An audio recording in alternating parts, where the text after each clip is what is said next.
Welcome to Budget to Bankroll, the podcast that helps you take control of your money, build wealth, and create the financial future you deserve. I'm Kara, and whether you're trying to break free from living paycheck to paycheck, save for your next big goal, or figure out how to start investing, this podcast is for you. With each episode, we break down practical, no BS strategies for budgeting, saving, and making smarter money moves, so you can go from just getting by to getting ahead.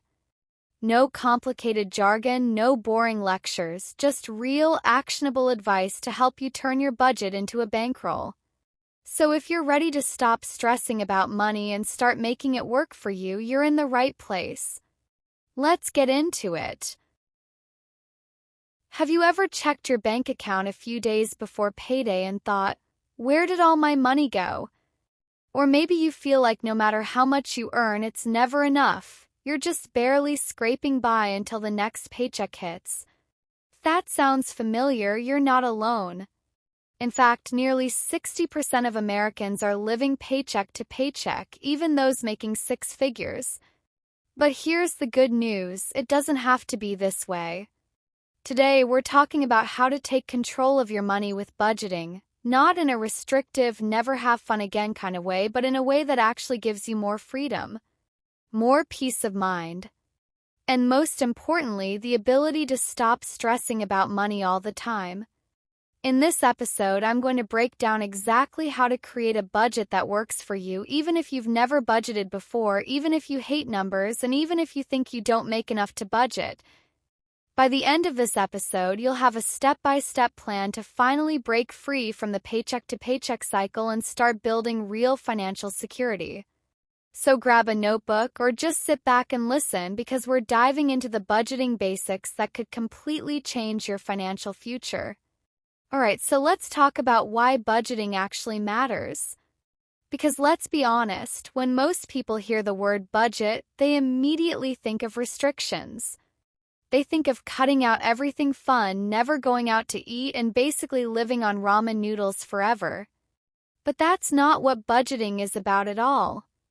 In reality, budgeting isn't about limitation, it's about control.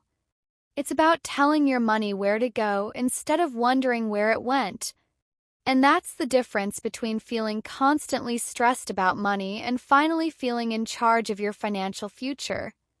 The reality of living paycheck to paycheck.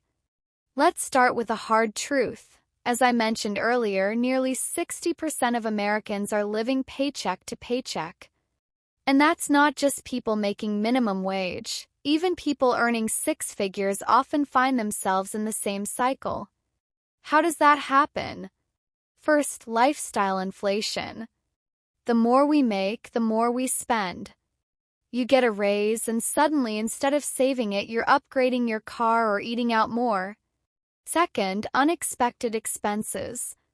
A car repair, a medical bill, a last-minute trip. Without a budget, these things can wreck your finances. And third, no financial plan. Without a plan, money tends to disappear. You look at your bank account and wonder, where did it all go? But here's the thing, when you have a budget, you're no longer reacting to your money. You're in control of it. Debunking budgeting myths. Let's clear up some budgeting myths, because I know a lot of people avoid budgeting for the wrong reasons. Myth number 1. I don't make enough to budget. I hear this all the time. I don't make enough money to budget. But the truth is, the less you make, the more important budgeting becomes. It's not about how much you earn, it's about how you manage what you have.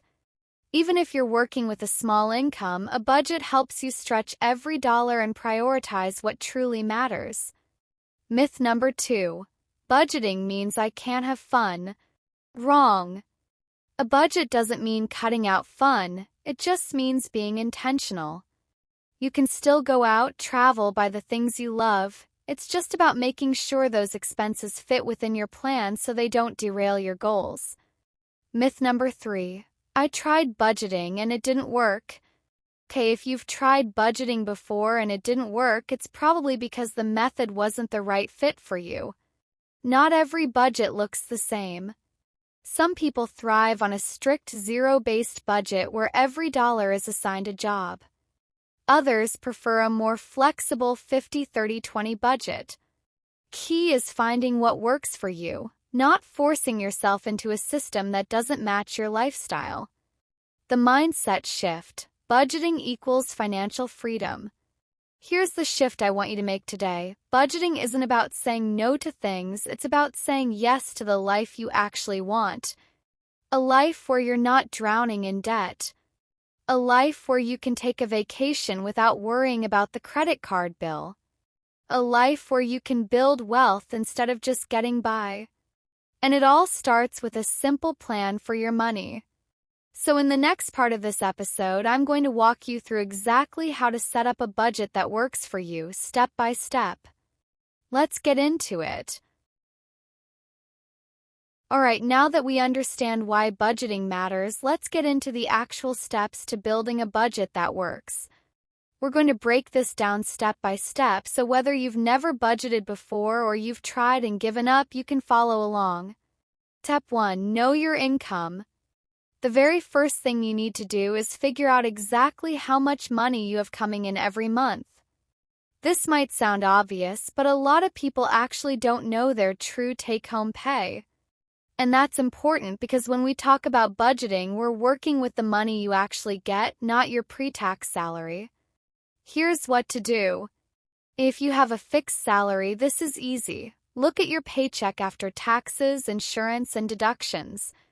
That's your real income. If you have a regular income, maybe you're a freelancer, work on commission, or have side hustles, take the average of your last 3 to 6 months of earnings. This will give you a solid estimate of what you're working with. And don't forget to include any other sources of income, like rental income, government benefits, child support, or anything else that regularly comes in. After all, you can't budget money you don't actually have. A lot of people make the mistake of budgeting based on what they expect to earn, not what they actually bring home. That's how people end up overspending and scrambling at the end of the month. Once you have that number, your real after-tax income, you've got your starting point. Now we move on to where your money is actually going. Step 2. Track your expenses. This is where most people get a reality check. 'Cause I guarantee when you track your spending, you're going to find some surprises. Maybe it's those small coffee runs that add up to $100 a month. Maybe it's impulse Amazon purchases. Maybe it's subscription services you forgot about. Whatever it is, tracking your expenses is eye-opening and it's a non-negotiable step. Here's how to do it.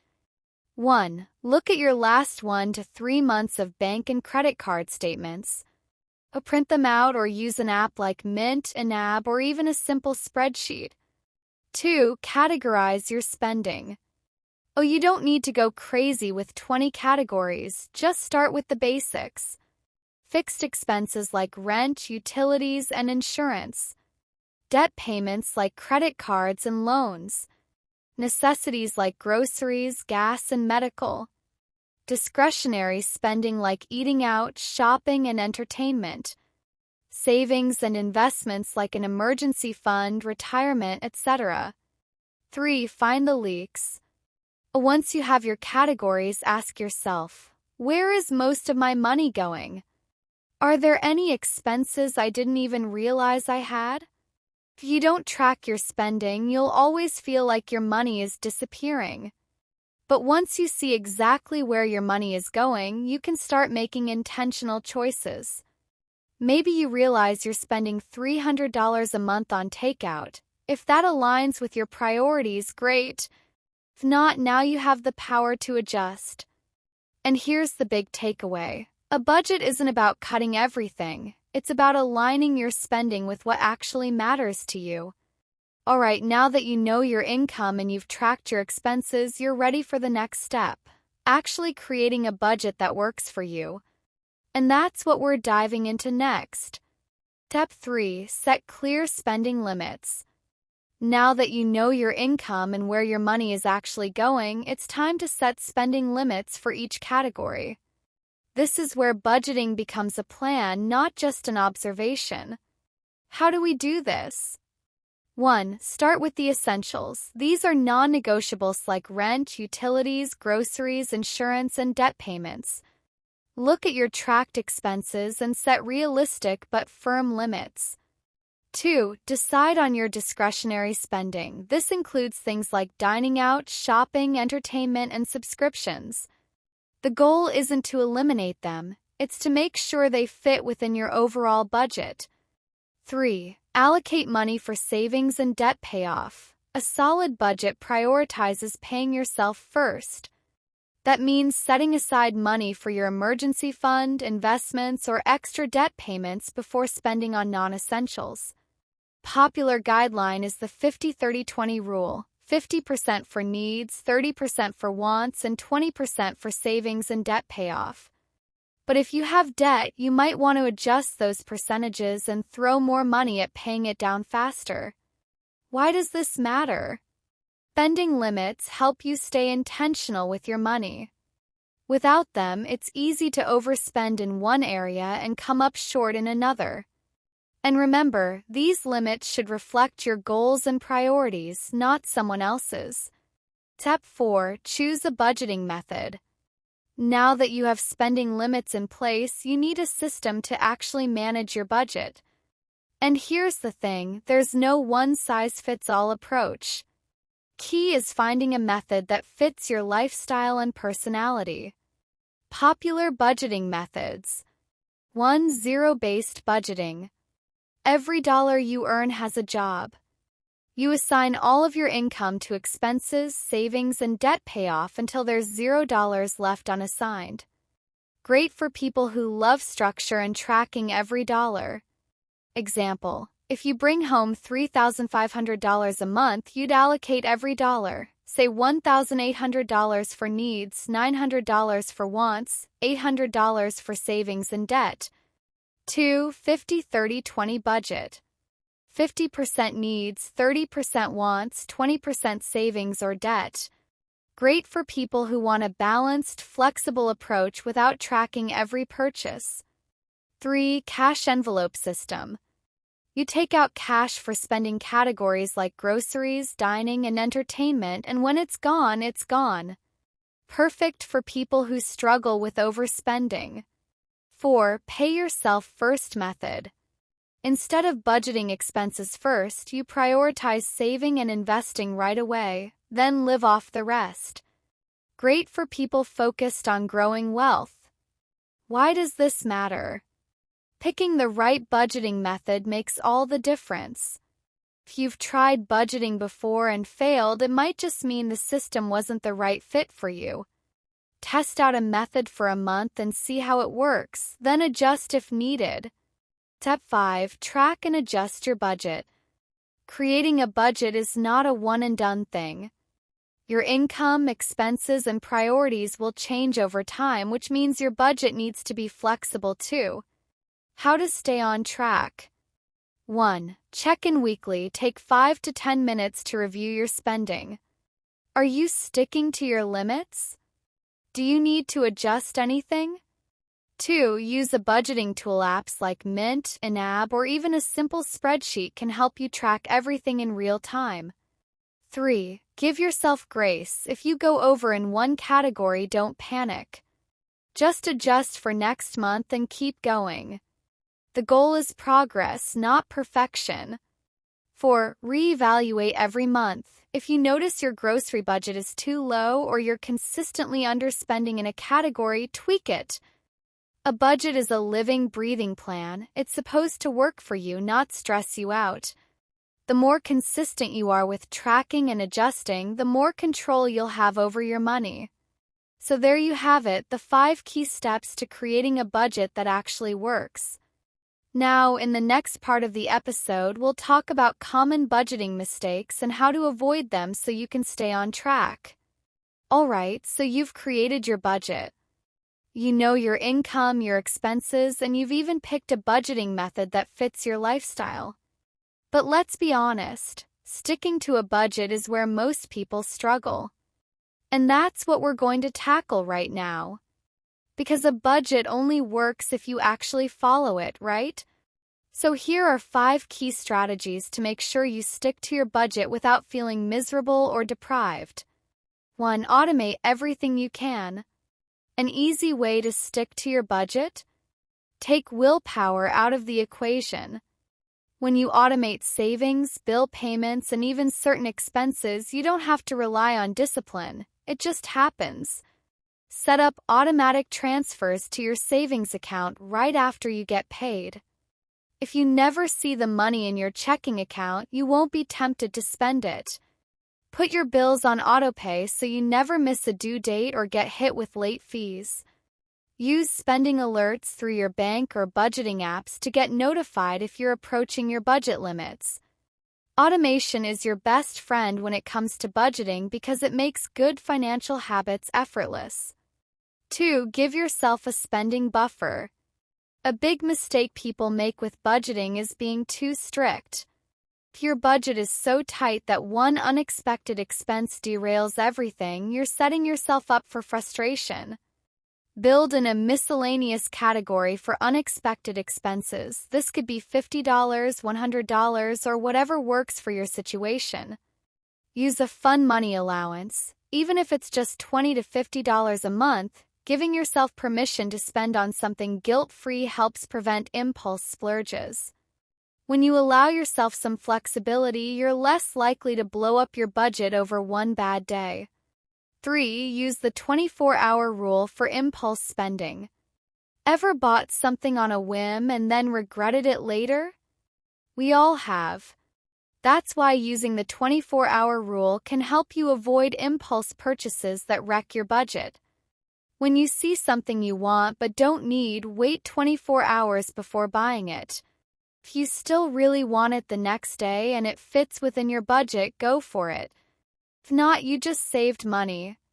For bigger purchases, over $100 or whatever your limit is, extend the waiting period to a week. 24-hour rule helps you separate emotional spending from intentional spending. 4. Track your spending in real time. Budgeting isn't just about setting limits. It's about knowing where your money is going at all times. If you're not tracking your spending, you'll end up overspending without even realizing it. Use a budgeting app like Mint or EveryDollar to sync transactions automatically. Or go old school and keep a simple spreadsheet or notebook to log expenses. Do a weekly check-in. Spend 5 minutes every Sunday looking at your transactions. If you don't track your spending, your budget is just a guess. But when you track it in real time, you stay in control. 5. Find an accountability partner. Let's be real. Budgeting can feel lonely, especially if you're trying to make big financial changes. Having someone to check in with can keep you motivated and on track. Find a friend, partner, or online community to talk about your budget with. Check in weekly or monthly. Even a simple text like, "Hey, how's your budget going?" can help. Turn it into a game. See who can save the most, stick to their budget the best, or hit a savings goal first. When you have someone cheering you on, it's easier to stay committed to your financial goals.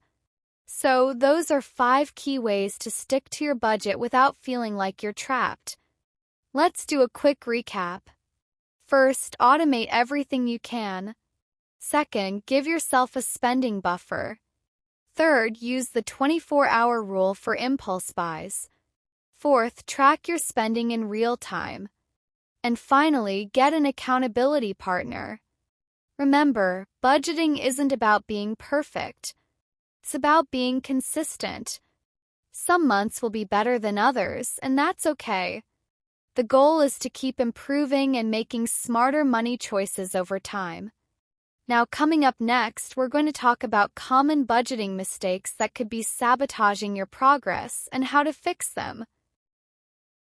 Alright, now that we've covered how to create and stick to a budget, let's talk about some of the most common questions people have when they start budgeting.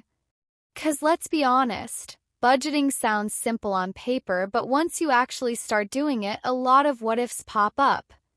So let's break down some of the biggest budgeting challenges and how to handle them. First, what if my income is unpredictable? This is a huge one, especially for freelancers, gig workers, or anyone with a commission-based job. When your income changes from month to month, how do you budget? So we need to start by basing your budget on your lowest average income. Look at your earnings over the last 6 to 12 months and budget based on the lowest number. Prioritize essentials first. Cover your rent, food, transportation, and insurance before anything else. Create a fluctuation fund. Set aside extra money during high-income months to cover the lower ones. Budgeting with an irregular income takes more planning, but it's totally possible with the right strategy. Next, how do I budget if I'm already living paycheck to paycheck? First of all, you are not alone. A huge number of people are stuck in the paycheck-to-paycheck cycle, and the key to breaking out of it is starting small. With this, find one expense to cut back on. Even $20 to $50 saved can give you breathing room. Use the pay-yourself-first method. Even if it's just $10 per paycheck, start building savings. Look for ways to increase income. Side gigs, selling unused items, or asking for a raise can help. Breaking out of the paycheck-to-paycheck cycle doesn't happen overnight, but small steps add up over time. Third, what if I keep going over my budget? Going over budget happens, it's normal. Key is figuring out why it's happening and adjusting. This means it is time to track your spending closely. Are there specific categories you keep overspending in? Adjust your budget, don't abandon it. If you keep overspending in one area, increase that category and reduce another. Use cash for problem categories. Dining out is your weakness. Take out a set amount in cash and stop when it's gone. A budget isn't meant to be rigid, it's meant to work for you. So tweak it as needed. Fourth, how do I handle unexpected expenses? Hey, emergencies happen, car repairs, medical bills, home issues. If you don't have savings, though, they can wreck your budget. This requires that we build an emergency fund ASAP. Even $500 can make a huge difference. Use your budget buffer or miscellaneous category. If needed, temporarily adjust spending. Cut back on non-essentials to cover the emergency. Life happens, but having even a small emergency fund can prevent financial disasters. But we need to make sure this is being set aside for true emergencies and not being regularly utilized for routine expenses, because then when a true emergency happens, the fund will no longer be there. Fifth, how do I budget if my partner and I have different money habits? The classic budgeting challenge. Combining finances when you and your partner have totally different spending styles. One of you loves spreadsheets, the other doesn't track anything. Sound familiar? So, have a money talk. Set financial goals together so you're on the same page. Use a yours, mine, ours approach. Have joint bills but keep separate personal spending accounts. Find a system that works for both of you. If one hates spreadsheets, try a simple budgeting app. The key is open communication. Budgeting as a couple doesn't have to be stressful if you approach it as a team. Remember, budgeting is a skill, and like any skill, it takes practice. The more you work at it, the better you'll get. Now that we've covered the basics of budgeting, how to stick to it, and tackled common concerns, let's finish off with a quick challenge to help you take action. 'Cause information is great, but the real change happens when you put it into practice. The 1-week budgeting challenge. For the next 7 days, commit to tracking every dollar you spend. You don't have to overhaul your entire financial system just yet. Just focus on awareness. Here's how to do it. First, choose your tracking method. Use a simple notes app, a budgeting app like Mint, or even a notebook. Next, record every expense, no matter how small. That $3 coffee? Write it down. The $15 impulse buy? Log it. Then categorize it. Essentials like rent, groceries, and gas versus non-essentials like eating out, subscriptions, and shopping. Once that's done, review everything after 7 days. Look at where your money went. Did anything surprise you? Are there areas where you could cut back? And lastly, set one small goal. If you notice a pattern, adjust something for next week. Maybe reducing takeout by one meal or putting $10 into savings. This exercise isn't about restricting yourself. It's about understanding your habits so you can make informed decisions. Again, budgeting isn't about perfection, it's about progress. It's a tool that puts you in control, helps you stress less about money, and ultimately lets you build the life you want. Start small, stay consistent, and remember that every step forward counts. If you found this episode helpful, make sure to subscribe so you don't miss the next one. And if you take on the challenge, I'd love to hear how it goes. Leave a comment and let me know.